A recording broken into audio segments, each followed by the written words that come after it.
ఎంతమంది మీలో తిరుపతి లడ్డు తిన్నారు? ఎంతమందికి ఇష్టం అది? ఒకసారి గుర్తు తెచ్చుకుంటే ఒక 10-15 ఇయర్స్ బ్యాక్, అంటే మన చిన్నప్పుడు ఆ టైంలో ఒక 10 లడ్లు ఇట్లా వరుసగా పెట్టి కళ్ళు మూసుకొని టేస్ట్ చూసిన అందులో తిరుపతి లడ్డు ఏది అనేది ఈజీగా ఐడెంటిఫై చేయగలిగేటట్టు ఉండేది. అంటే మంచి దాన్ని నెయ్యి వేసి జీడిపప్పులు లేకపోతే ఒక మంచి క్వాలిటీతో చేసేవాళ్ళు దాన్ని.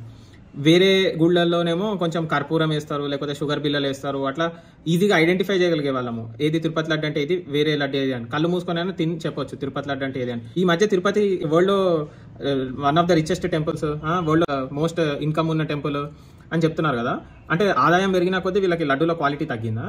అదేంటది?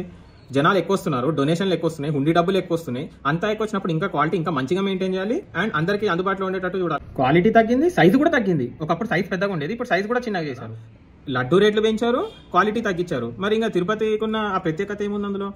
ఇంకోటి, లడ్డు అంత రేట్లు పెట్టి కొంటారు కదా, లడ్డు కొన్నాక చీప్ గా ఆ కవర్ ఎందుకు అమ్ముతారు అసలు? ₹2 పెట్టి ₹2, ₹5 పెట్టి కవర్ ఎందుకు?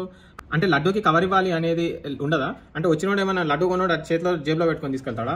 లడ్డు చీప్ రేట్లో కూడా ఏం లేదు కదా. ₹5, ₹10, ₹40, ₹50 మంచి కాస్ట్లీగానే పెడుతున్నారు కదా.